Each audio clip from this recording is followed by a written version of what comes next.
Namin ngayon ang aming masarap na embutido. Yan. Gumawa na naman ako ng embutido.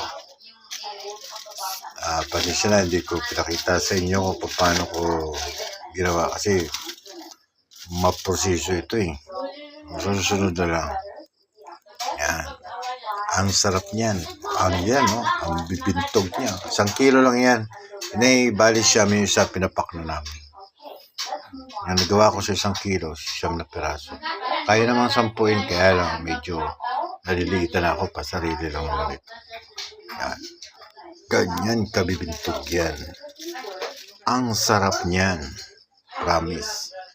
Nagustuhan nila yung unang luto ko ng embutido, ngayon pangalawang beses pa ito. Kaya, ayun.